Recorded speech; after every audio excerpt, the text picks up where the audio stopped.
السلام عليكم ورحمة الله وبركاته.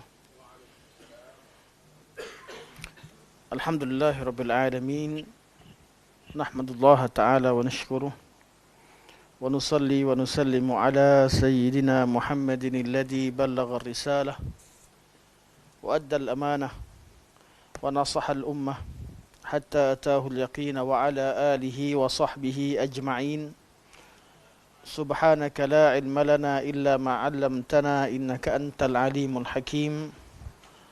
رب اشرح لي صدري ويسر لي أمري واحلل عقدة من لساني يفقه قولي. أما بعد، فإن أصدق الحديث كتاب الله، وخير الهدي هدي محمد صلى الله عليه وسلم، وشر الأمور محدثاتها، وكل محدثة بدعة، وكل بدعة ضلالة، وكل ضلالة في النار. ثم أما بعد. Alhamdulillah, di malam yang mulia ini Allah Subhanahu Wa Taala berikan kesempatan pada kita untuk meneruskan kuliah sebagaimana yang dijadualkan. Dan hari ini insya-Allah kita sampai pada muka surat 164, jilid kedua daripada kitab Syarah Aqidah At-Tahawiyah, terjemahan Jakim, yang diterjemahkan oleh Prof. Hasnan bin Kasan, Hafizahullah. Dan hari ini insya-Allah kita masuk pada matan baru. Matan baru dari segi susun, atur ataupun dari segi tertib yang disebutkan oleh Syekh rahimahullah, iaitu Syekh At-Tahawi rahimahullah. Namun matan ini barakallahu fiik merupakan tajuk yang telah pun Syekh bincangkan sebelum ini berkaitan dengan qada dan qadar. Okey, oleh kerana faktor masa, nak terus ambil perenggan yang disebutkan oleh Syekh, dan kalau ada soalan berkaitan qada qadar yang lain, antum perlukan penjelasan sebagainya, antum boleh tanya terus insya-Allah. Kata Syekh, qala al-Imam Abu Ja'far At-Tahawi rahimahullah, barakallahu fi Syekh Syekh Kamal. Belum, terima kasih pada yang bagai sahabat Dr. Firanda.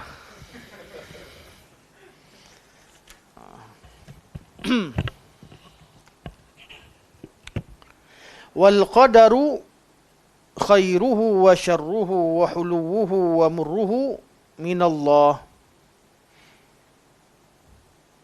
Ataupun kalau kita ambil matan ini, matan yang bersambung dengan sebelumnya, wal qadari, iaitu iman bil wal qadari khairihi wa syarrihi wa hulwihi wa murrihi minallahi ta'ala.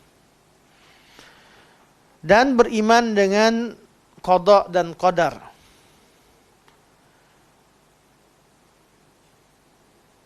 khairihi wa syarrihi, yang baik dan yang buruk, yang baik dan yang buruk, atau jahat. Saya rasa lebih tepat sebut buruk di sini, baik ataupun buruk.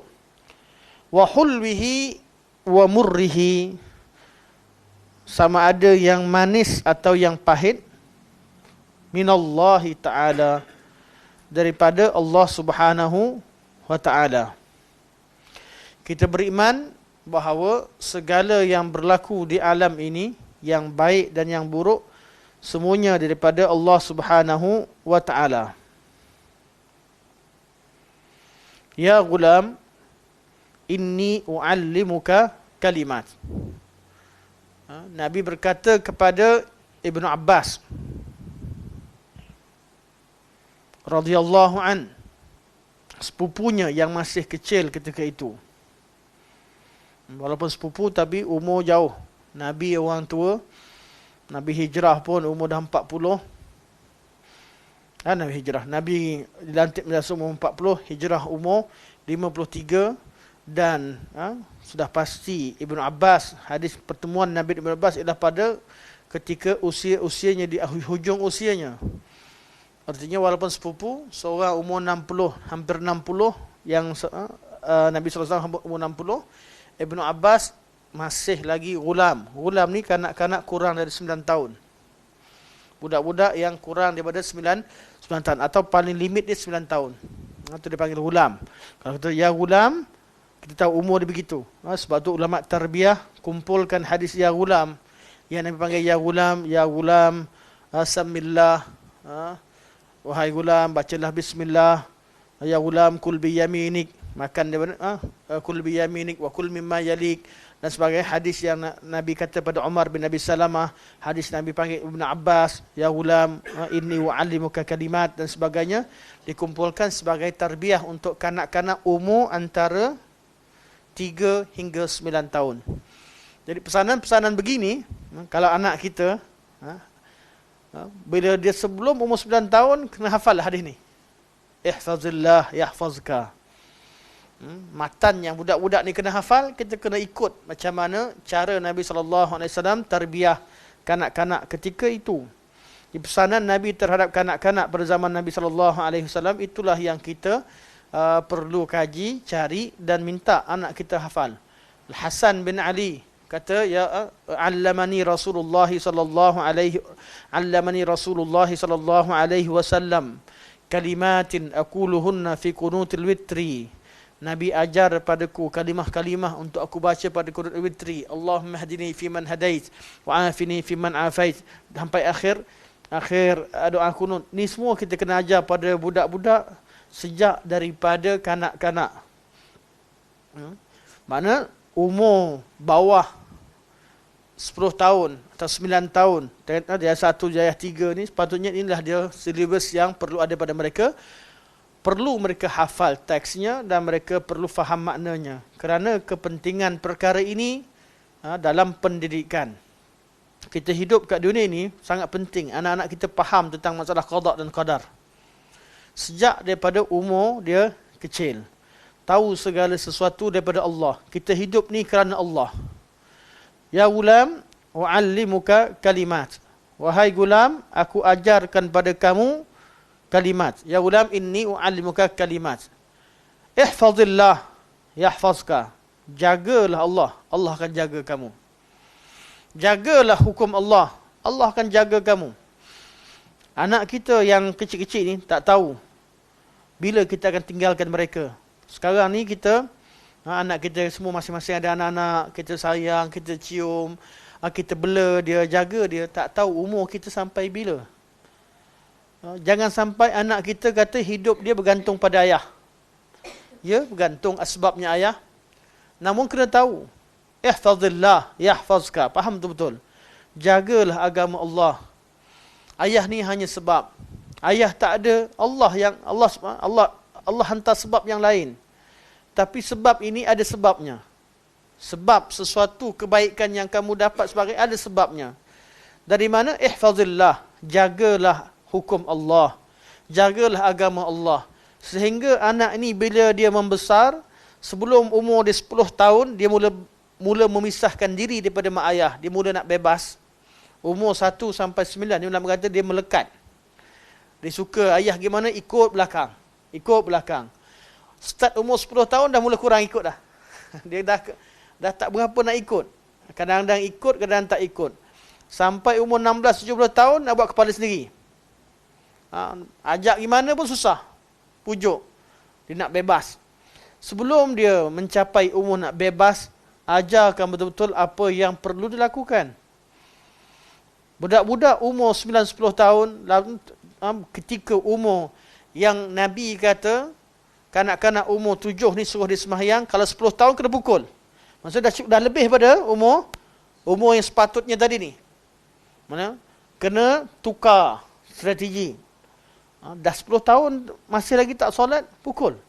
Tapi gulam, kita perlu ingatkan dia berkaitan dengan jaga hukum Allah sejak daripada dia kanak-kanak Yang sesuainya waktu dia faham mumayyiz ni, waktu dia faham kata-kata kita, pesan betul-betul. Waktu dia start mumayyiz, biasanya budak-budak ni mumayyiz dalam umur 7 hingga 9 tahun ni waktu mumayyiz. Sebab tu kanak-kanak kita suruh dia solat ketika umur tersebut. Sebelumnya ajar dia solat.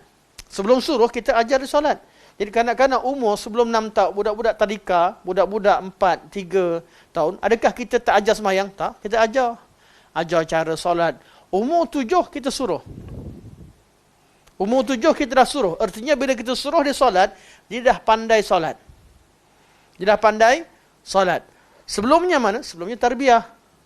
Kita ajar dia. Tunjuk, dia bawa dia ke masjid, tengok kita solat. Letak dia sebelah kita, tengok kita solat, macam mana kita rokok, macam mana kita sujud. Kadang-kadang dia panjat kat belakang, tak apalah, dia tahu. Waktu solat, dia tahu. Ayah dia boleh ketawa dekat dia, boleh senyum, boleh main. Kalau waktu lain. Tapi waktu solat, memang ayah dia takkan layan. Ayah dia akan fokus dengan solat. Dia tahu kedudukan solat. Sampai umur 7 tahun, suruh dia solat. Dia dah mula, dia kena ikut macam mana ayah dia buat. Bukan umur 7 tahun masih lagi main-main, masih lagi lari. Kanak-kanak memang ada lah. Tapi yang kita targetkan umur 7 tahun dah boleh solat. Dah boleh solat. Sebab dia dah mumayyiz. Kalau kanak-kanak kat masjid, seorang gaduh. Nak bawa budak pergi masjid ke tidak? Budak-budak kalau main macam mana? Tengok pada umur dia. Kalau dia mumayyiz, dia main, dia kacau orang, kita kena tegur. Ajar, kena fahamkan dia. Dah besar dah, jangan main. Tapi janganlah cara keras, budak-budak mesti jangan cara lembut. Main. Tapi kalau belum mumayyiz, tak perlu main. Suatu Hasan Hussein, main. Hasan Hussein, Hasan lahir pada tahun keempat Hijrah. Lahir. Nabi meninggal pada tahun ke-10. Maknanya kurang pada 6 tahun. Memang Hasan Hussein main. Tapi, kanak-kanak macam Abu Sa'id Al-Khudri, dalam hadis muttafaqun alaih, yang beliau cerita bahawa kami kunna nakhminu qiyam Rasulullah sallallahu alaihi wasallam fi zuhri 30 ayat. Kami pernah nak cuba teka bacaan Nabi sallallahu alaihi wasallam, panjang bacaan Nabi sallallahu alaihi wasallam ketika berdiri waktu zuhur tu berapa rakaat. Dia kata 30 ayat, lebih kurang. Abu Sa'id Al-Khudri, kanak-kanak zaman Nabi sallallahu alaihi wasallam, nak pergi antara budak-budak yang beratur nak pergi ikut perang Uhud, Nabi tolak. Abu Sa'id Al-Khudri, maksudnya waktu masa tu umurnya belum 15 tahun. Masih dikategorikan sebagai kanak-kanak. Jadi budak yang dah mumayyiz ni, biar dia solat betul-betul, dia tengok macam mana buat, belajar. Dan ini tahap yang membezakan antara kita tahu kanak-kanak yang dibenarkan bermain atau tidak sebagainya. Yang penting balik semula pada hadis Nabi pesan kepada Abdullah bin Abbas. Nabi kata, ihfazillah yahfazka. Jagalah betul-betul hukum hakam Allah Subhanahu wa taala, yahfazka. Allah akan jaga kamu. Ihfazillah berkaitan dengan hukum syarak. Yahfazka berkaitan dengan qada qadar Allah Subhanahu wa taala. Memang Allah tetapkan. Tetapi ketetapan Allah itu ada sebabnya. Ihfazillah yahfazka. Ihfazillah tajidhu tujahak. Kamu jaga Allah, kamu akan dapat di bawah Allah ada di depan kamu.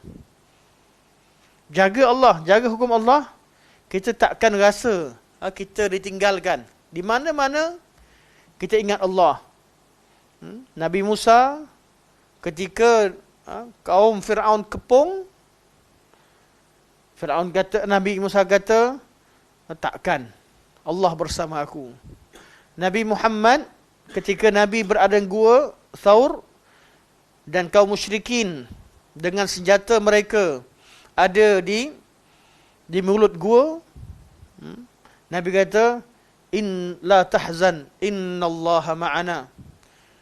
Waktu kita ditimpa dengan musibah dan ketakutan, kita ingat Allah, ini nikmat Allah. Waktu ditimpa musibah, Allah. Waktu bila orang kemalangan, waktu begini musibah, bila musibah, apa keadaan sekalipun dia ingat Allah. Ada orang dia cerita musibah, dia ingat Allah Subhanahu wa taala. Jadi kalau ditakdirkan dia meninggal sekalipun, kalimah terakhir ni kalimah Allah. Kalimah terakhirnya adalah kalimah-kalimah tauhid. Kenal Allah. Waktu susah macam mana sekalipun dia ingat Allah. Bukan bila dia susah dia makin jauh daripada Allah. Untuk ada orang yang cari jalan keluar dengan selain daripada jalan taqwa. Susah sikit rasuah. Susah sikit menipu. Susah sikit curi. Biarlah kita jaga betul-betul apa yang Allah perintahkan, rezeki itu akan datang. Allah akan jaga. Allah akan jaga kita. Ihfazillah yahfazka. Ihfazillah tajidhu tujahak. Wa iza sa'alta fas'alillah. Wa iza sta'anta fasta'in billah. Kalau nak sesuatu, minta dengan Allah. Bila nak minta pertolongan sesuatu, fas'alillah, nak sesuatu secara mutlak. Yang kedua, kadang-kadang kita buat sesuatu tapi kita tak mampu. Wa iza sta'anta, kena minta tolong, fasta'in billah. Kadang-kadang kita nak sesuatu tak dapat, minta dengan Allah. Kadang-kadang dah buat sesuatu tapi rasa tak mampu, fasta'in billah. Minta tolong dengan Allah Subhanahu wa ta'ala. Wa'lam annal ummata, ketahuilah, ini yang kita nak fokuskan. Dan ketahuilah, annal ummata, sesungguhnya kalau seluruh umat di kalangan jin dan manusia, ijtama'u ay yanfa'uka bi syai'in lam yanfa'uka illa ma qad katabahu Allahu lak. Kalau semua umat berkumpul, ijtama'at ala ay ijtama'u ala yanfa'uka bi syai'in, mereka bersepakat untuk memberikan kebaikan pada kamu, mereka takkan berikan kebaikan kecuali apa yang Allah Subhanahu wa ta'ala dah tetapkan. Artinya apa? Mereka sebab. Tapi asal yang menentukan asbab Allah Subhanahu wa ta'ala. Ihfazillah yahfazka. Kita jaga hukum Allah, Allah akan jaga kita. Manakala manusia ni dan jin, walaupun mereka semua sepakat nak tolong kita, takkan mampu kecuali Allah Subhanahu wa ta'ala mengizinkannya.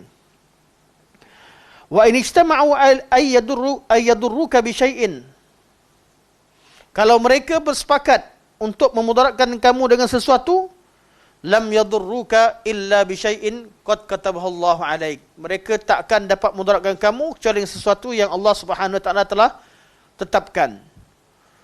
Rufi'atil aqlam. Qalam pun dah tak tulis dah. Qalam ditulis sejak pada azali. Rufi'atil aqlam. Pen yang mencatatkan berkaitan qadar ini telah diangkat. Wa juffatis suhuf, dan buku Lauhul Mahfuz, suhuf pun telah pun kering. Hadis ini menunjukkan bahawa segala perkara daripada Allah Subhanahu wa ta'ala sebagai prinsip asas yang perlu diimani oleh semua orang-orang yang beriman dengan qada dan qadar. Namun pendetailannya ada seperti mana yang akan kita bacakan. Anak-anak ajarkan siap-siap. Ini pesanan untuk anak-anak berkaitan qada dan qadar.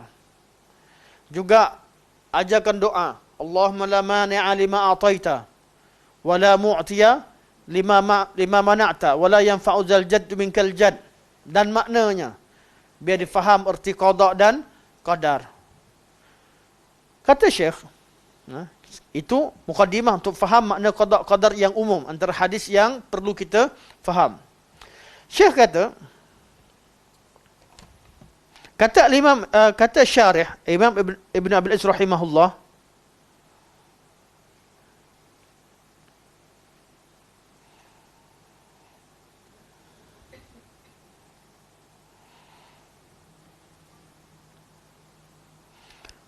sepatutnya telah dibincangkan tu diletakkan perenggan lain, kerana qaul Syekh berada pada di matan. Manakala qaul syarih perlu dipisahkan dan matan itu perlu di-highlightkan dengan tulisan hitam. Itu qada dan qadar, baik dan buruk, manis dan pahit, yang pahit semuanya daripada Allah Subhanahu wa ta'ala. Mana bukan yang datang, semuanya daripada Allah Subhanahu wa ta'ala. Kemudian sampai kat situ, tutupkan kurungan dan perlu di-highlightkan kerana itu adalah matan. Dan syarahnya telah dibincangkan dalam sabda Nabi sallallahu alaihi wasallam dalam hadis Jibril alaihi salam. artinya bukti dan dalil. Ini cara ulama salafus salih bila mereka menulis, mereka tidak akan berkata sesuatu kecuali datangkan dalil dahulu. Bab qada qadar dari mana kita tahu? Sebab Nabi SAW beritahu. Kat mana? Kat hadis Jibril. Berkaitan dengan rukun iman yang keenam disebutkan dalam rukun iman itu adalah wa tu'mina bil qadari khairihi wa syarrihi, dan kamu beriman dengan qadar yang baik dan yang buruk. Itu dalil berkaitan qada dan qadar.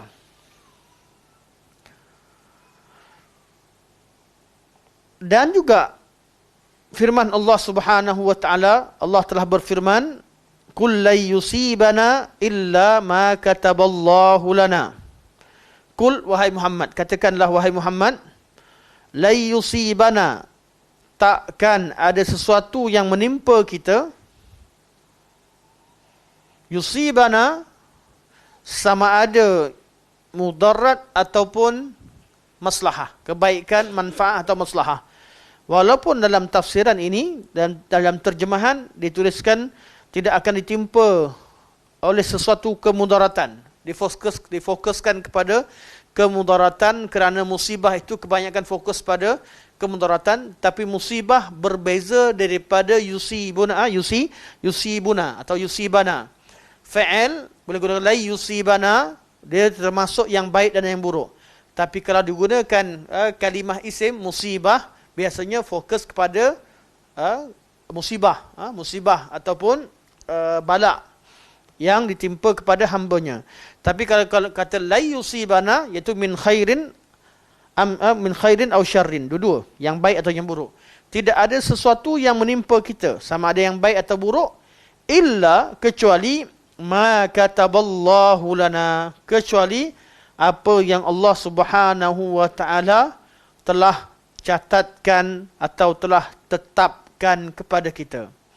Kataba boleh bererti catatkan, kataba boleh bererti tetapkan. Seperti mana kutiba alaikumusiyam, diwajibkan ke atas kalian berpuasa. Ditetapkan hukum wajib ke atas kalian untuk berpuasa. Di sini, semua kitabah Lauhul Mahfuz, semua yang tercatat di Lauhul Mahfuz, pasti akan terjadi. Namun, rahsia Lauhul Mahfuz kita tak tahu. Kita tak tahu. Dan bukan sahaja kita tak tahu, semua malaikat tak tahu. Semua malaikat tidak tahu. Jadi malaikat tahu daripada mana? Dengan perintah Allah Subhanahu wa taala. Kullu yaumin huwa fi sya'. Tiap-tiap hari Allah Subhanahu wa taala akan lakukan sesuatu di urusannya. Allah perintahkan fulan dan fulan, perintahkan sekian dan sekian. Ada ketetapan daripada Allah Subhanahu wa taala, dan ketetapan ini yang kita bincangkan dalam Maratibul Qadar. Bolehlah kita ulang kaji sekali imbas. Dalam Maratibul Qadar. Qadar ni ada berapa martabat? Sebelum berlakunya satu qadar, kalau cerita Maratibul Qadar, pertama kita yakin bahawa segala sesuatu berada dalam ilmu Allah.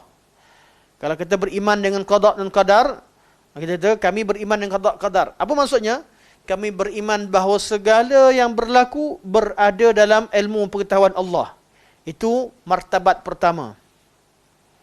Martabat kedua, kita kata bila kata semua yang kita beriman qada qadar, kita kata semua yang berlaku adalah semuanya tercatat dalam Lauhul Mahfuz. Tercatat dalam catatan Allah Subhanahu wa taala. Allah mengetahui segalanya. Allah catatkan segalanya. Dan yang ketiga, kalau kita kata Allah, kita beriman qada qadar, kita mengisbatkan bahawa segala yang berlaku dengan kehendak Allah Subhanahu wa taala. Itu kehendak. Kita kata Allah tahu segala-galanya, Allah catat segala-galanya, semuanya berlaku dengan kehendak Allah Subhanahu wa taala. Dan yang keempat, kita berlaku qada qadar, semuanya berlaku dengan ciptaan Allah atau dengan izin Allah Subhanahu wa taala. Allah yang ciptakan. Allah yang buat. Atau kita kata martabah ada 4. Satu martabatul ilmi, yang kedua martabatul kitabah, Yang ketiga martabatul masyiah. Yang keempat adalah martabatul khalq. 4 qadar ini yang kita isbatkan dalam erti beriman dengan qada dan qadar. Allah tahu segala-galanya. Allah catat segala-galanya. Allah Subhanahu wa taala berkehendak. Semuanya berlaku dengan kehendak Allah Subhanahu wa taala dan semuanya berlaku Allah yang cipta. Fungsi makhluk kat mana? Kita hanya menggunakan dalam bab urusan-urusan keduniaan, kita hanya gunakan. Kita gunakan tangan yang Allah ciptakan untuk kita. Kita gunakan kaki yang Allah ciptakan untuk kita. Ada perbuatan yang kita mampu pilih. Ada perbuatan yang kita tak mampu pilih. Kita boleh makan suap.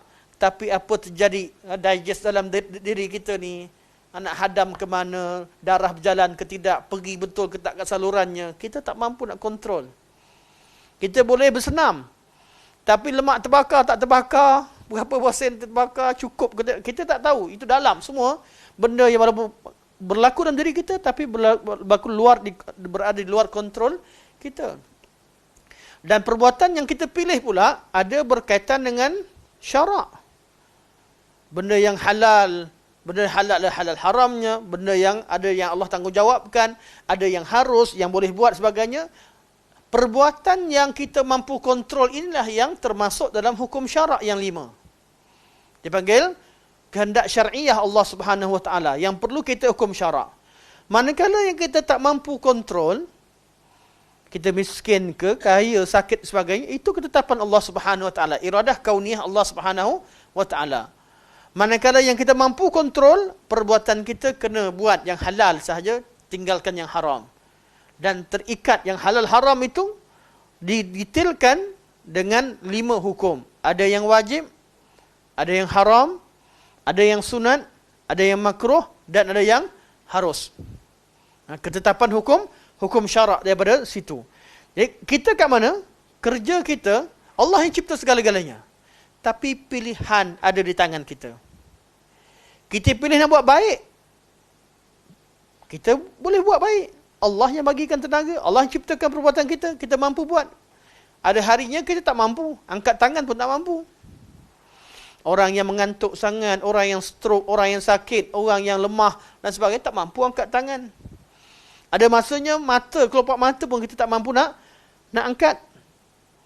Ada masanya berfikir pun tidak. Habis koma. Ada masanya kita mampu dengar. Sebab tu perbuat segala yang ada pada kita Allah ciptakan. Cuma kita bila Allah bagikan kita kemampuan, waktu kita mampu, Allah bagi tanggungjawab. Gunakanlah nikmat Allah dengan sebaiknya. Sebab tu hukum syarak, adakah kita bila kata Allah cipta segala-galanya adalah bermakna kita ni adalah golongan Jabariyah yang semuanya Allah buat? Tak, Allah ciptakan tapi makhluk ini Allah berikan pilihan. Bila mereka mampu, Allah bagi pilihan. Tapi pilihan mereka belum tentu terjadi kerana Allah yang menghendakinya. Ada kala nak pergi rompak kantoi tengah jalan. Ada kala nak pergi pukul orang terjatuh. Saya selalu buat contoh yang abang dia marah orang disepak tin. Lepas tu tin tu bocor lekat kat kaki dia. Nak jalan tersangkut-sangkut.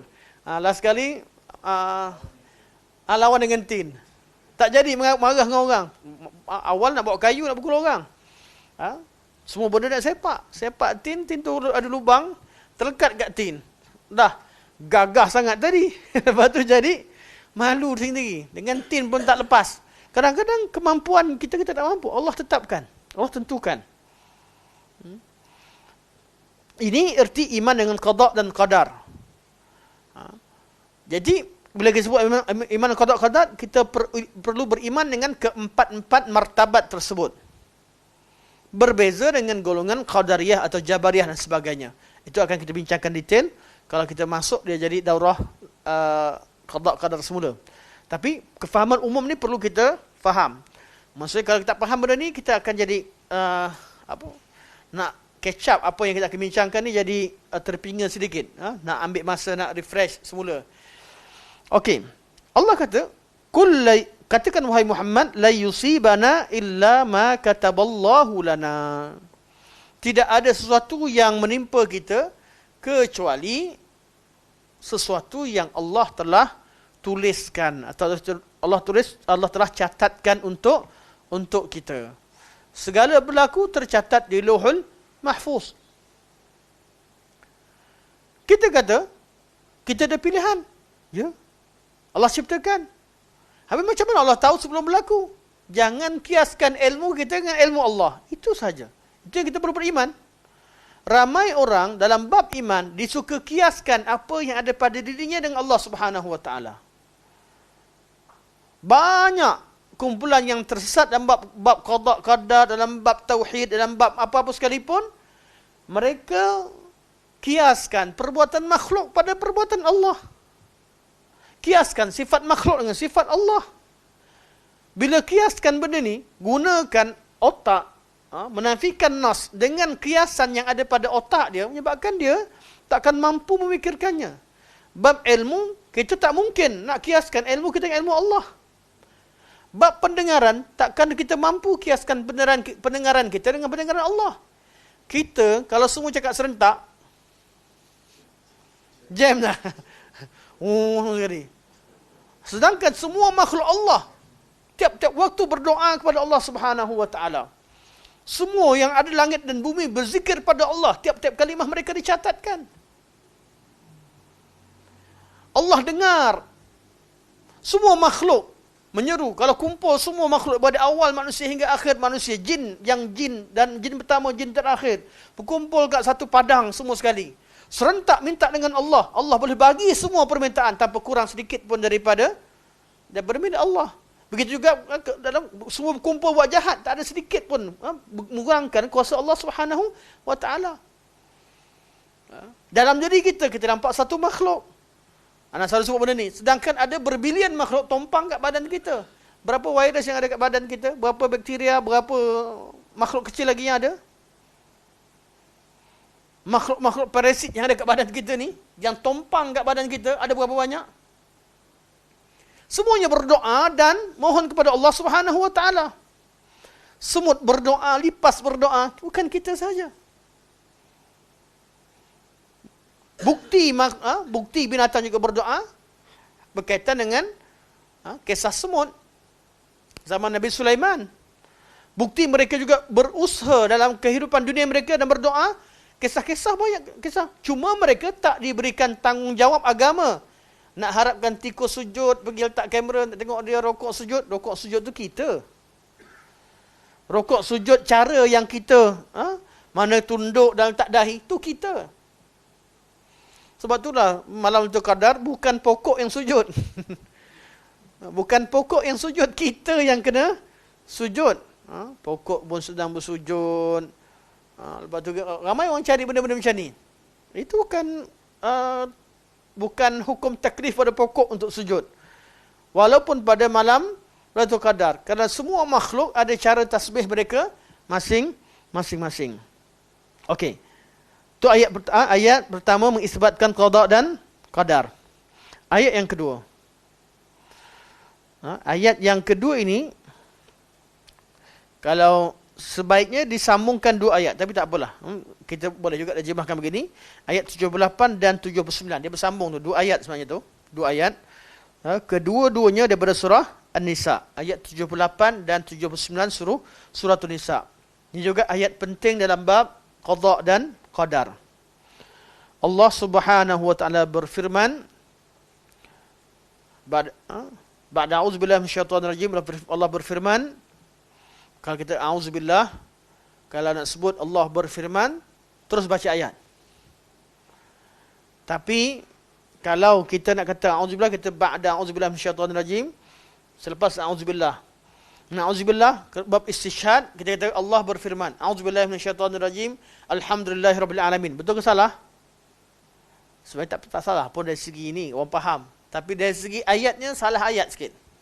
Allah berfirman, terus ayat itulah. A'udzubillah ni kita baca, kita yang nak minta perlindungan dengan Allah. Jadi kita a'udzubillahi minasyaitonir rajim, Allah berfirman, innallaha wa malaikatahu yusalluna 'alan nabi. supaya dari segi susunan ayat, a'udzubillah itu bukan, kita orang tahu bahawa a'udzubillah itu doa kita, bukan ayat Al-Quran. Sebab tu ada sebahagian daripada asatizah bincangkan kalau nak istishhad dalam kuliah, tak payahlah baca a'udzubillah, terus je baca ayat. Sebab kita istishhad dalam ceramah, kita Allah berfirman, terus qul a'udzu birabbin nas, qul a'udzu birabbil falaq. Tapi kalau nak kata a'udzubillah, kita kata ba'da a'udzubillahi minasyaitonir rajim. Ba'da artinya setelah aku minta perlindungan Allah Subhanahu wa taala, Allah berfirman. Jelas? Allah berfirman, wa in tusibhum hasanatu yaqulu hadhihi min indillah.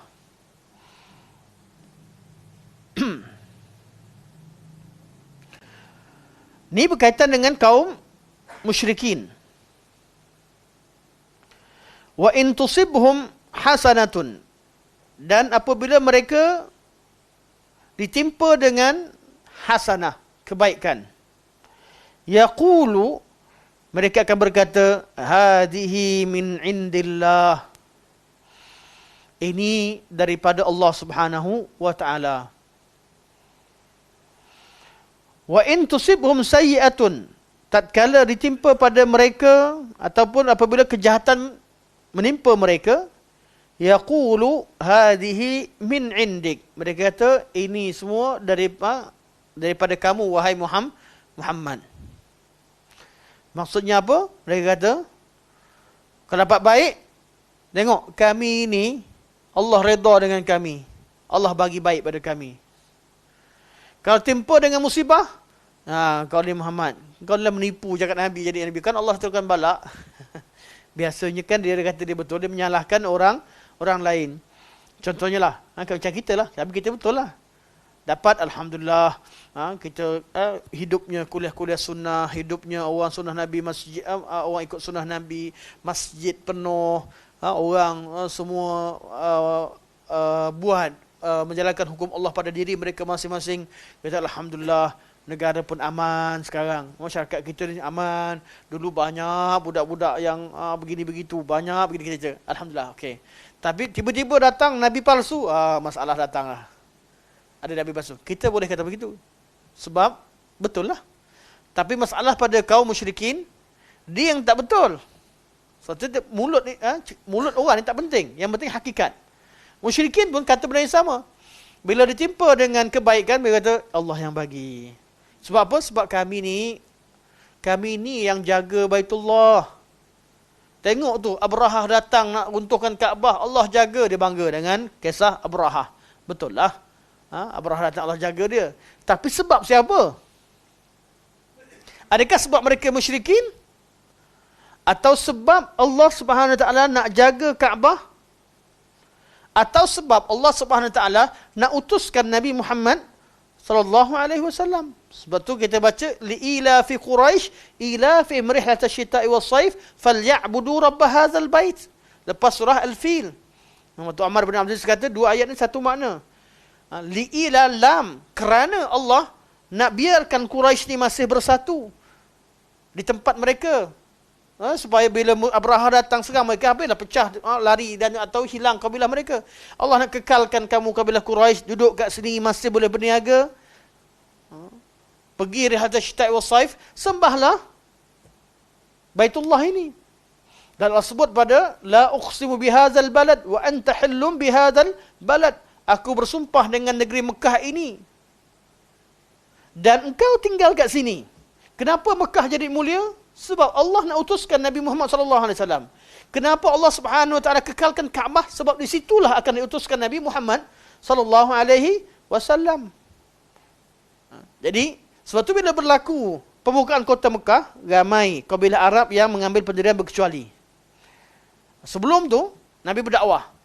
Ada yang sokong Madinah, ada yang sokong Mekah. Namun selepas bila Nabi nak masuk ke kota Mekah, tak ada kabilah luar nak masuk campur. Ni cerita antara orang Mekah. Sebab sekarang Quraisy lawan Quraisy.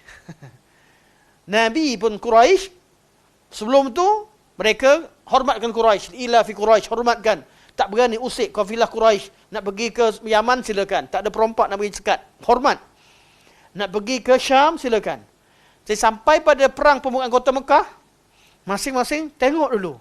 Sekarang Quraisy lawan Quraisy. Muhammad nak lawan dengan kaum dia. Siapa yang betul? Kalau Muhammad salah, pasti akan turun ababil, burung yang dengan jumlah yang banyak datang macam mana Abrahah. Sebab Nabi angkat senjata ketika masuk Mekah. Kalau dia selamat, confirm kebenaran berada di pihak Muhammad, bukan berada di pihak Quraisy. Selepas buka kota Mekah, Nabi selamat, tak ada apa-apa berlaku. Masa tu idza jaa nasrullah wal fath. Datang pertolongan Allah dan pembukaan kota Mekah. Dengan terbukanya kota Mekah, wa ra'aitan nasa yadkhuluna fi dinillahi afwaja. Kamu nampak manusia berbondong-bondong datang masuk dalam agama Islam. Sebab hilanglah segala syubhah yang ditakuti sebelum ini. Nasrullah. Idza jaa nasrullah wal fath. Balik kepada kita orang Quraisy. Mereka kata, wa in tusibhum hasanatu yaqulu hadhihi min indillah. Kalau mereka dapat yang baik, kata inilah Allah bagi pada kami. Sebab kamilah yang jaga Mekah, kamilah yang bagi minum jemaah haji, kamilah ini dan itu. Mereka bangga dengan sebelum Nabi datang, mereka dihormati sebagai orang yang terhormat dalam agama. Dalam agama ni, orang Quraisy sangat dihormati di seluruh dunia Arab. Kata mereka ni paling betul. Orang Arab, tanah Arab yang pernah ada Ibrahim di sana. Mereka inilah keturunan Ismail. Mereka inilah yang ada Baitullah, ada Zamzam. Mereka inilah yang tempat jemaah, tempat orang buat haji. Tempat orang buat umrah. Sampai ke mereka buat undang-undang, tukar agama pun mereka masih percaya. Ta'assubnya dengan bangsa Quraisy. Mereka buat undang-undang. Nak pergi umrah, pergi haji, nak pakai pakaian masuk tanah haram ni, mesti pakaian yang kami jual. Kena beli kat Mekah. Baru boleh tawaf. Kalau tak, tawaf bogel. Tawaf tidak berpakaian. Terima juga hukum tu. Walaupun mereka buat pada waktu malam, dia buat masa gelap. Tapi tetap terima undang-undang yang tak logik. Kerana ta'assubkan pada bangsa Quraisy. Quraisy rasa, kami dah buat baik banyak dah. Bab bagi minum orang buat haji, bab jaga Masjidil Haram, bab begini dan begitu sebagainya. Tak pernah orang nak kutuk kami, orang semua hormat. Kamu Muhammad datang buat balak, buat musibah. Lepas tu datang kebaikan, dia kata kami. Hadza min indillah, Allah bagi pada kami. Bila datang keburukan, Muhammad, kamu ni lah yang pergi buat hal ni. Datang dakwa benda yang tak ada, akhir sekali Allah murka. Disebabkan oleh kamu. Allah betulkan. Allah kata, kullum min indillah. Katakan, semua yang baik dan buruk Allah yang tetapkan. Bukan kerana fulan dan fulan. Semuanya datang daripada Allah Subhanahu wa ta'ala. Fama lihaula'il qawmi la yakaduna yafqahuna haditha. Kemudian Allah sambung. Yang tu tak ada kaitan dengan, bukan tak ada kaitan, sebab kan suruh masuk pada jawapan yang Allah bagi ayat kedua. Allah betulkan. Allah syarahkan. Okey. Jadi macam mana nak gariskan? Gariskan tu kalimah kullum min indillah pada ayat pertama. Katakan segala sesuatu datang daripada Allah Subhanahu wa taala. Kemudian Allah syarahkan, Allah detailkan lagi. Apa maksud segala sesuatu datang daripada Allah? Tengok pada ayat 79. Allah kata, ma asabaka min hasanatin faminallah. Bila kamu ditimpa benda baik, ianya daripada Allah Subhanahu wa ta'ala. Maksudnya apa? Segala kebaikan yang kita dapat adalah kurniaan Allah Subhanahu wa ta'ala, bukan sebab perbuatan kita. Fadlum minallah. Boleh gariskan fa minallah dengan letakkan kalimah kurniaan daripada Allah atau fadlum minallah untuk mudahkan faham. Segala kebaikan yang Allah beri pada kita, fadlun minallah. Fa minallah artinya, fa fadlun minallah.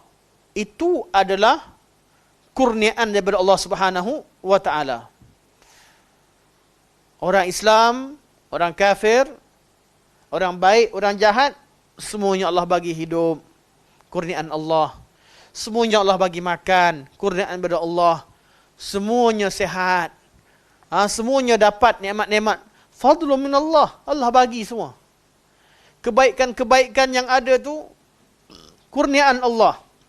Di atas sifat rahmat Allah Subhanahu wa taala. Wa ma asabaka min sayyi'atin famin nafsik. Dan segala musibah yang buruk berlaku kepada kamu, itu datang dari diri kamu sendiri. Gariskan kalimah famin nafsik. Famin nafsik, iaitu daripada dosa kamu.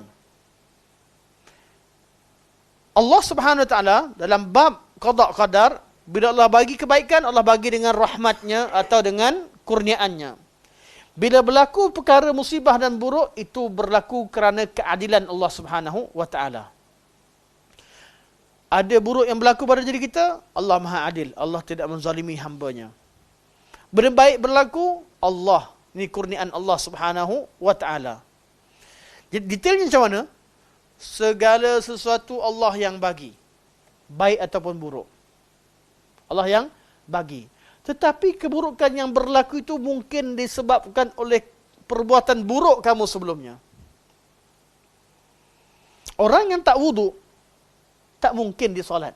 Nak faham jelasnya. Wuduk pun tidak, macam mana dia nak solat. Orang yang tak belajar cara nak solat, macam mana dia nak wuduk, macam mana nak solat. Orang yang tak pernah dengar langsung, tak nak dengar langsung tentang agama Allah, sibuk dengan dunia dan mencemuh orang belajar agama, macam mana dia nak tahu dapat hidayah? Tiap-tiap hidayah diikuti dengan hidayah sebelumnya. Dan tiap-tiap musibah, orang yang tak mungkin orang yang sedang sujud solat tahajud qiyamul lail menangis kepada Allah Subhanahu wa taala tiba-tiba kata aku benci agama ni. Tak mungkin. Dia bermula dengan apa? Tinggalkan yang sunat, kemudian mula tinggalkan yang sunat, mula tinggalkan sunat muakkad, kemudian semua sunat tak buat, kemudian tinggalkan yang wajib, kemudian sekali-sekali tinggal wajib, kemudian tinggalkan terus, kemudian buat benda haram, kemudian sampai pada tahap banyak buat maksiat, sampai tahap buat syirik kecil, last sekali buat syirik besar sekali-sekala, kemudian sekali lama sekali persoalkan agama, keluar murtad daripada agama. Dia buat syirik besar je, syirik besar, rasa bersalah, masuk balik betul buat lagi.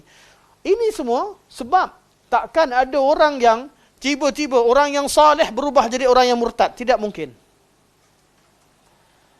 Jadi keburukan-keburukan berlaku hasil daripada perbuatan kamu.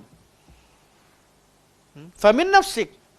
Walaupun segala-galanya Allah tetapkan. Tapi ketetapan Allah ada hikmah dan sebabnya. Semuanya daripada Allah. Tapi kalau lihat pada sebab, segala kebaikan yang Allah bagi, sebabnya rahmat Allah. Segala keburukan yang Allah tetapkan, sebabnya perbuatan kamu sendiri. Jelas maknanya? Jelas. Walaupun secara umum kita semua daripada Allah, tapi Allah Subhanahu Wa Taala takdirkan sesuatu dengan sebab. Orang akan pening lagi. Tapi macam mana? Allah ada kat Lauhul Mahfuz. Tak payah cerita Lauhul Mahfuz. Bab Lauhul Mahfuz hanya perlu beriman. Sebab tu bab qada qadar masuk dalam bab iman. Iman kenapa? Ilmu kita takkan capai mengetahui wala yuhitu bi syai' min ilmihi syai'. Takkan kita mampu nak tahu macam mana ilmu Allah Subhanahu Wa Taala. Wala yuhitu bi syai' min ilmihi wala yuhitu bi syai'in, apa ayat Al-Kursi? Min ilmihi wala yuhituna bi syai'in min ilmihi illa bima syaa. Takkan ada manusia yang boleh tahu ilmu Allah kecuali apa yang Allah nak. Dan Allah dah tetapkan bab Lauhul Mahfuz, rahsia Allah, tak mungkin ada seorang pun yang boleh mengetahuinya. Termasuk malaikat-malaikat yang catatkan qada dan qadar. Tak tahu ada di Lauhul Mahfuz. Suatu dalam bab catatan, kita bahagikan kepada catatan umum yang tercatat di Lauhul Mahfuz, bukan kita lah, Quran. Quran bahagikan catatan itu catatan yang umum. Jenis-jenis qada-qadar. Catatan yang Allah suruh qalam tulis apa yang berlaku daripada awal kejadian sampai hari kiamat sehingga akhirnya. Semuanya dicatatkan. Catatan ini tak ada siapa yang tahu. Hanya Allah yang tahu. Jibril tak tahu. Al-Quran tercatat dekat Lauhul Mahfuz, tercatat. Bal huwa Qur'anum Majid fi Lauhim Mahfuz. Quran pun kalamullah, Quran pun tercatat di Lauhil Mahfuz, fi Lauhil Mahfuz. Di Lauhil Mahfuz semuanya tercatat. Ini nama catatan am. Merangkumi segala perkara. Tak ada sesuatu yang berlaku kecuali di situ. Kemudian Allah ciptakan kita. Ketika umur kita, dan hadis Ibn Mas'ud, kita tercipta dalam perut ibu kita 40 hari sebagai nutfah, 40 hari sebagai alaqah, 40 hari sebagai mudghah. Kemudian diarahkan malaikat untuk tiupkan ruh. 40 hari ini adakah 40 jadi 120? Atau 40 itu berlaku serentak, berlaku dalam proses 40 hari. Ini berlakunya pembentukan tersebut. Ini perbincangan detail perlu kepada pengetahuan tentang ilmu sains. Yang penting, ada ketika waktu kita dalam perut, waktu tertentu, Allah perintahkan malaikat untuk catatkan rezeki seumur hidup dia. Segala yang berlaku dalam hidup kita, malaikat catatkan dalam catatan sepanjang umur. Kemudian, tiap-tiap malam Lailatul Qadar, umur kita sampai setahun, catat kat situ. Sepanjang umur. Tiap-tiap kali sampai Lailatul Qadar, Allah catatkan catatan tahunan untuk ke depannya. Apa yang berlaku pada tahun depan. Dipanggil Kitabah Hauliyah atau Qadar Al-Hauli. Kadar sepanjang tahun. Kemudian, tiap-tiap hari ada malaikat yang turun dan naik. Yata'aqabuna fikum malaikatum bil laili wa malaikatum bin nahar. Malaikat akan berganti-ganti catatkan sesuatu pada kamu. Yang bawa catatan daripada langit, apa yang berlaku pada kita hari tersebut, dan mengangkat catatan apa yang kita buat dalam hari tersebut. Iaitu pada waktu asar dan juga waktu subuh. Ini catatan harian. Segala sesuatu berlaku mesti melalui catatan tadi. Kat mana saya nak cerita? Malaikat yang berada, yang catat segala berlaku sepanjang umur, selagi belum berlaku perkara tersebut, dia belum tahu jadi atau tidak. Sebab qada qadar yang berada dalam catatan malaikat masih terdedah kepada perubahan yang Allah letakkan asbab-asbabnya. Antaranya doa menolak qadar. Bukan mengubah apa yang ada dalam ilmu Allah, tapi boleh mengubah apa yang berada dalam catatan malaikat. Kerana Allah Maha mengetahui. Dan Allah SWT tidak memberikan rahsia alam ghaib ini kepada mana-mana makhluk, termasuk malaikat yang ditugaskan untuk menjalankan sesuatu terhadap alam ini. Doa boleh ubah ke tidak? Suatu perkara, selagi belum berlaku, qaul rajihnya selagi belum berlaku sesuatu tersebut, maka ianya boleh kita minta dengan Allah. Doa pada Allah Subhanahu wa taala. Dah berlaku, redha. Yang dah berlaku, kul la yusibana illa ma kataballahu lana. Bila berlaku, qaddarallahu ma syaa fa'al. Kita dah doa, kita dah buat, tapi mungkin doa kita belum cukup, mungkin ada sebab yang lain. Asbab apa bukan satu. Tak mungkin dengan satu asbab kita buat, kita rasa macam kita layak untuk dapat satu benda. Tuan-tuan nak cipta kapal terbang, berapa asbab? Kena kumpul besi, kena bentuk besi, kena ada sayap, kena ada tayar. Banyak asbab untuk satu kapal terbang. Allah nak jadikan sunnatullah begitu. Kita pun ketika nak dapat suatu kebaikan, nak jadi orang yang alim dan ilmu tafsir, bukan pergi kelas sekali. Pergi kelas ulama, kena ingatkan kelas tafsir settle dah. Kena belajar pula, kena hafal Quran tertentu, kena hafal Quran ayat tertentu. Dah kena hafal Quran, alamak kena belajar bahasa Arab pula. Ingatkan pergi kelas Arab settle. Alamak ada nahu lagi, ada saraf lagi. Dah masuk nahu saraf, tak settle lagi. Rupanya ada pembahagian berkaitan dengan fiqhul lughah yang lebih detail daripada itu. Belajar lagi. Oh, rupanya ada khilaf pula kat sini. Sebab banyak. Sebab tu banyak. Bila Allah bukakan jalan bagi kita, itu satu nikmat daripada Allah Subhanahu wa taala. Jadi kita nak sihat, Allah nak apa? Allah nak kita doa pada Allah. Allah nak kita berusaha. Kita makan ini, jangan makan ini. Ada benda perlu makan, ada benda tak perlu makan. Doa dengan Allah. Gabungkan segala asbab syar'iyah, asbab kauniyah. Apa yang terjadi, serahkan pada Allah Subhanahu wa ta'ala. Bukan dengan, Allah kata, Nabi kata doa tolak qadar. Aku dah doa tak dapat. Inilah sebab yang halang kamu tak dapat. Antara sebab untuk mustajab doa, jangan isti'jal. Jangan merasa diri aku dah buat semua benda, Allah tak bagi lagi. Jangan isti'jal. Inilah sebab kamu tak dimakbulkan doa. Namun, yang kita nak fokuskan, catatan yang ada pada malaikat, selagi ia yang belum berlaku, boleh berubah. Sebab tu khilaf di sini, ada ulama khilaf berkaitan dengan minta panjang umur boleh ke tak boleh? Apa hukum minta panjang umur? Bagi ulama yang melihat bahawa umur tu dah dicatatkan oleh malaikat ketika takdir umri dan takkan berubah, mereka tafsirkan panjang umur dalam hadis-hadis Nabi sebagai keberkatan umur. Walaupun hidup 6 tahun, tapi macam orang hidup selama 1000 tahun. Sa'ad bin Mu'az hidup 6 tahun dalam Islam, tapi kematiannya menggegarkan arasy Allah Subhanahu wa taala. Kita tak tahulah berapa makhluk yang sedih kerana kematian kita, wallahu alam.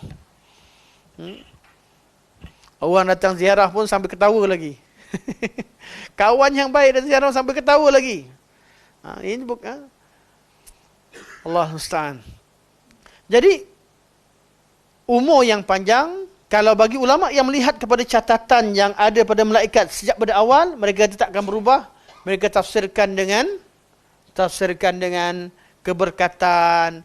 Allah panjangkan umur, artinya kita hidup kejap tapi macam orang hidup lama penuh dengan ibadat. Allah berikan pada taufik tiap-tiap malam itu qadar kita beramal ibadah pada Allah Subhanahu wa taala. Tiap-tiap waktu mustajab kita berdoa buat amal ibadat waktu afdal sebagainya. Ini tafsiran mereka. Itu erti panjang umur.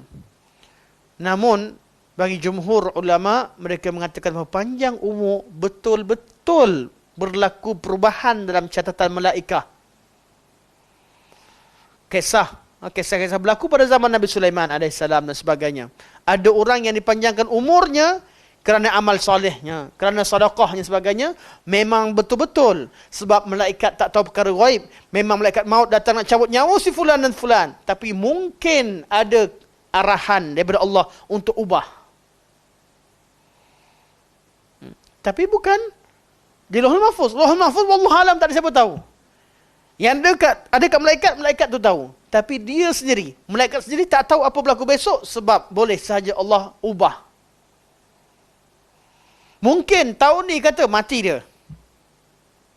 Tersalah tunjuk pula. Mati dia.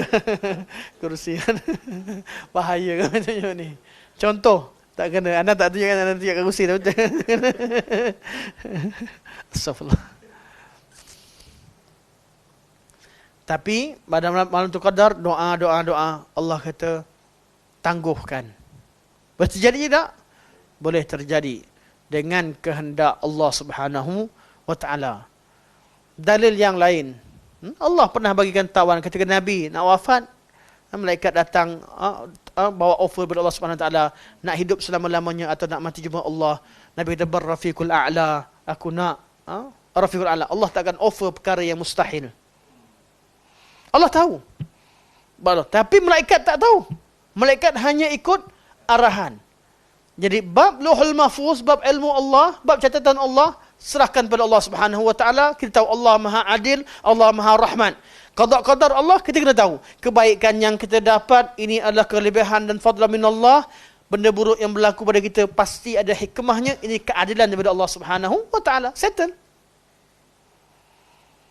Selesai bab qada qadar. Benda baik kita syukuri, benda buruk kita sabar. Kerana kita tahu Allah tak akan cipta benda yang buruk secara mutlak. Itu yang akan kita bincangkan nanti insya-Allah. Dan kita sudah bincangkan sebelum ni. Okey, jadi dua ayat ni tidak bertentangan antara satu sama lain. Ayat pertama cerita bahawa semua sesuatu daripada Allah, tentang hakikat perkara. Ayat yang kedua cerita tentang sebab. Sebab kalau Allah bagi kebaikan, betul Allah bagi. Tapi bila timpa keburukan, itu berlaku dengan dosa kamu. Dan itu semua berlaku dengan keadilan Allah Subhanahu wa taala.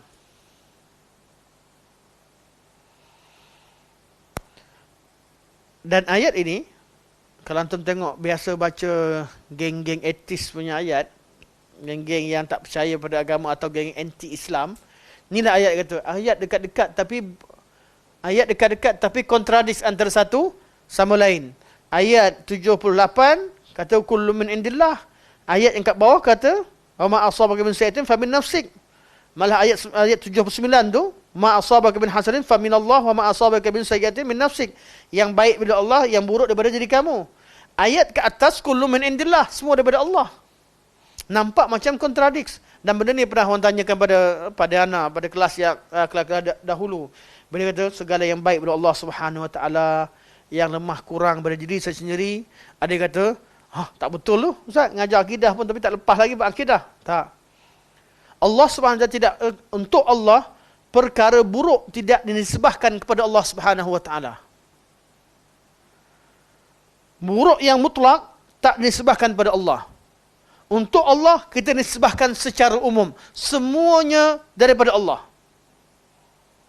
Semuanya daripada Allah. Kita tak kata benda jahat ni Allah cipta, kita tak sebut. Wa syarru laisa ilaik. Benda buruk tidak disebahkan padamu ya Allah. Tapi benda baik disebahkan pada Allah. Ma asabaka min hasanatin fa min Allah. Wa ma asabaka min sayyi'atin fa min nafsik. Benda baik daripada Allah, benda buruk dari diri kamu, atau disebahkan pada syaitan. Bukan daripada Allah. Tapi kalau nak cerita umum, kullum min indillah. Segala sesuatu berlaku, yang berlaku ini daripada Allah Subhanahu wa taala. Jelas? Dan tidak akan dinisbahkan kepada Allah bab kejahatan kecuali melalui asbab atau idafah. Kita akan bincangkan di belakang nanti insya-Allah. Antum tengok pada muka surat 167. 167 akan dibincangkan tentang bab yang kita bincangkan. Bila disebahkan perkara buruk pada Allah, contoh ayat Qul a'udzu birabbil falaq min syarri ma khalaq. Apa arti min syarri ma khalaq? Itu perbincangan yang seterusnya. Okey. Tengok ayat muka surat 165 dan ini kita akan habiskan ayat di sini insya-Allah. Sekiranya ada orang bertanya, bagaimana hendak menggabungkan antara ayat semuanya datang daripada Allah dengan kejahatan yang ayat semuanya daripada Allah, kullu min indillah yang Nasrul gariskan tadi, dengan kejahatan yang menimpa adalah disebabkan diri kamu. Famin nafsik. Ayat wa ma asabaka min sayyi'atin famin nafsik. Yang ana minta gariskan tadi, kalau ada orang tanya macam mana jawab? Jawapannya ialah firman Allah Subhanahu wa taala, kullu min indillah, bermaksud kemarau, kemenangan dan kekalahan semuanya ada datang daripada Allah Subhanahu wa taala. Manakala firman Allah famin nafsik ialah kejahatan yang datang daripada Allah menimpa engkau disebabkan oleh dosa yang engkau lakukan sebagai hukuman terhadap engkau, sebagaimana Allah berfirman, wa ma asabakum min musibatin fabima kasabat aydikum. Jelas? Okey. Sampai sini akan datang sebenarnya walaupun masih lagi ayat ni. Masih lagi perbincangan ayat yang sama, cuma saya rasa cukuplah sampai sekadar ni. Kita akan sambung semula. Memori berkaitan kelas hari ini kena masuk save untuk diedit pada minggu depan. Buat sambungan dia ada sambungan dia cerita mana bukan edit untuk tambah lagi untuk minggu depan sampai muka surat 166. Tadi cuba nak habiskan. Tapi dengan masa yang akan drag masa yang agak lama, jadi sampai sini dulu. Kita buka pada soalan insya-Allah kalau ada soalan. Saya pardon. Penggunaan kita selalu orang itu kan guna nasib baik kan. Nasib baik. Ataupun nasib good day or bad day lah. Penggunaan istilah itu adakah totally dilarang ataupun walaupun kita kata ini nasib baik dan kita ucapkan alhamdulillah daripada Allah, tapi kita guna kataan itu. Lebih baik dahulukan dengan alhamdulillah. Dahulukan dengan kalimah-kalimah yang menunjukkan tauhid. Walaupun perkataan yang disebutkan dalam bahasa lain itu perlu dilihat pada urufnya. Dari segi bahasa kita tahu bahawa orang Melayu guna macam tu. Dari segi bahasa. Jadi urufnya tidak bermaksud menafikan qada dan qadar, tidak menafikan. Cuma lebih baik susun ayat tu alhamdulillah. Alhamdulillah nasib baik hari ni. Mulakan dengan alhamdulillah. Kalau benda buruk berlaku, kata qadarullah ma syafa'al. Nasib kurang baik hari ni. Bolehlah sebut begitu. Boleh sebut begitu. Qadarullah ma syafa'al. Hari ni saham jatuh. Contoh. Mau beli banyak-banyak kononnya nak untung tapi rugi. Qadarullah ma syafa'al. Nasib kurang baik. Boleh, tapi nisbahkan pada Allah SWT, mana letakkan lafaz syarak di awalnya lebih baik. Tapi kalau dia faham lafaz dengan lafaz dengan erti qadariyah, sebab bukan lafaz syarak ni, dia terdedah kepada betul dan salah. Perlu kita tafsirkan apa yang dimaksudkan dengan kalimah tersebut. Sebab tu lafaz yang merujuk kepada sifat Allah, kita tak boleh guna istilah-istilah umum. Kita perlu gunakan lafaz syarak. Apa yang Allah kata, itulah kita kata. Perkataan selain Allah kata, kena cek balik konteks dan kontennya. Kadang-kadang sesuai ikut konteks, kadang-kadang tidak sesuai untuk konteks. Walaupun ayat yang sama, diungkapkan oleh orang berbeza, maksudnya berbeza. Boleh mengandungi benda yang betul ataupun salah. InsyaAllah.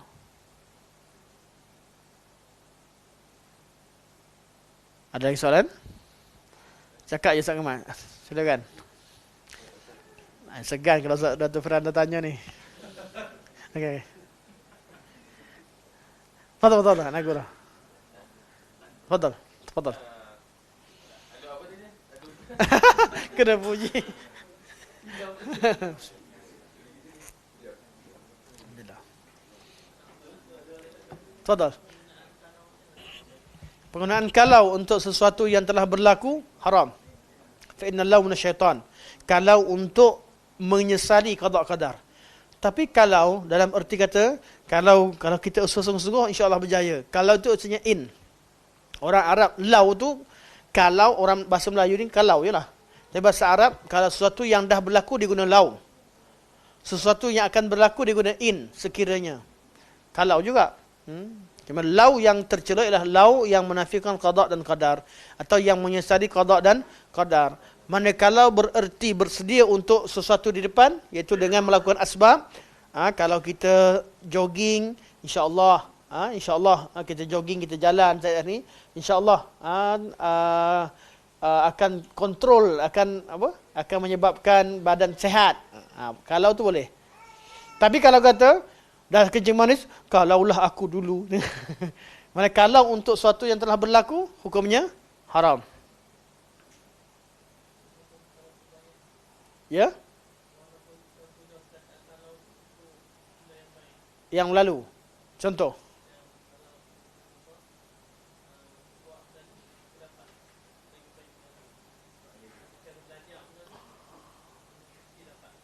Itu orang dah sebut lait. Ya laitani. Itu kata-kata penyesalan. Kata-kata penyesalan. Sekiranya bermakna bukan menyesali terhadap qada qadar, dia tak salah.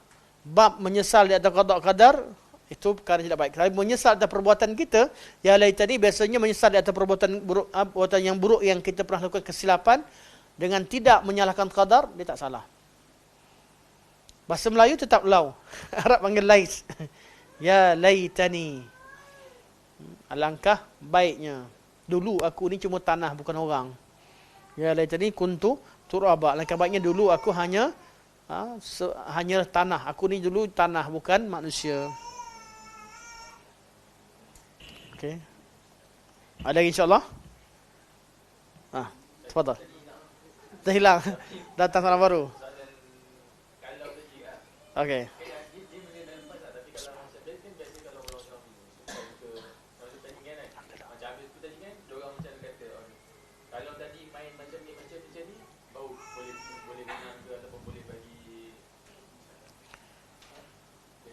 Dia bukan boleh menang, tapi mungkin lebih baik. Balik kepada sama. Kalau yang Nabi kata buka pintu syaitan adalah kalau yang menidakkan qada qadar, atau kalau yang menetapkan qada qadar. Kalau buat macam ni confirm kau menang, tapi kau tak buat tadi. Mana dia menetapkan qada qadar, seolah-olah qada qadar akan berubah kalau sekian dan sekian, ataupun dia mengatakan menyesali apa yang Allah tetapkan. Kalaulah abang tak bawa anak kita keluar, takkan berlakunya aksiden ni. Abang nak juga bawa dia. Contoh. Ini kata-kata yang melawan qada qadar. Kerana ada kisah orang yang begini, seorang wanita yang tak boleh terima anak dia meninggal. Suami dia meninggal dah lama dah. Sampailah bab ini, kebetulan anak cerita bab ni, dia ada kuliah di tempatnya. Kemudian dia tengah, tapi jarang dia datang dengan kuliah, hari dia dengan kuliah. Dari anak tahu cerita anaknya meninggal sebab aksiden dan sebagainya. Dan kebetulan tajuk ini dipahamkan, semoga dia faham lah. Semoga dia faham. Tak habis-habis salahkan suami dia sebab nak bawa anak dia keluar pada hari itu. Dia kata tak payah, dia kata nak keluar. Padahal cerita pasal lain, masa tu tak ada kaitan pun dengan musibah. Tapi berlaku musibah, kalaulah abang tak ajak dia keluar, ini yang tak kena ni. Hantar keluarga ke hospital, kan? Lepas dah mati, itulah hantar ke hospital. Sebab itulah siapa suruh hantar ke hospital dibagi sekian-sekian. Jangan. Sebelum boleh. Kita kata hospital takut dia bagi begini, takut dia begini. Okey, boleh. Dah berlaku qadarullah wa syaa. Semua orang tak tahu apa yang berlaku di masa depan. Sebab tu kita hantar hospital. Siapa nak hantar ke hospital untuk orang yang kita sayang hilang dan meninggal? Tak ada. Kalau kamu pandai, cerita sebelum, bukan cerita selepas. Kalau pandai, kita tak tahu. Doktor pergi belajar lama untuk bagi orang sehat, bukan untuk matikan orang. Tapi kesilapan tetap berlaku. Kalau berlaku. Kalau sehat boleh, lupa pula hospital. Kan aku dah kata kena hantar hospital. Jadi macam mana pun, lau yang membuka pintu syaitan adalah lau yang boleh menyebabkan penafian terhadap qada dan qadar. Jelas insya-Allah? Okey, sampai sini.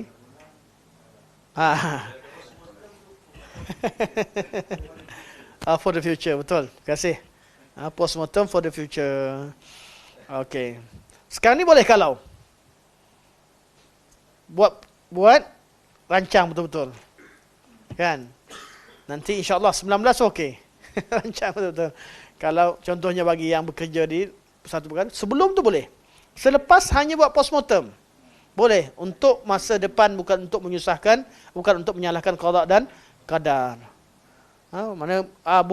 Bukan artinya kita tak boleh bermuhasabah. Muhasabah tu dibenarkan untuk cek kesalahan kita, tapi bukan untuk menyesali qada dan qadar. Jelas insya-Allah? Okey. Subhanakallah wa bihamdika asyhadu an la ilaha illa anta astaghfiruka wa atubu ilaik. Wa sallallahu ala sayyidina Muhammad wa ala alihi wa sahbihi wa baraka wa sallam. Walhamdulillahirabbil alamin. Assalamualaikum warahmatullahi wabarakatuh.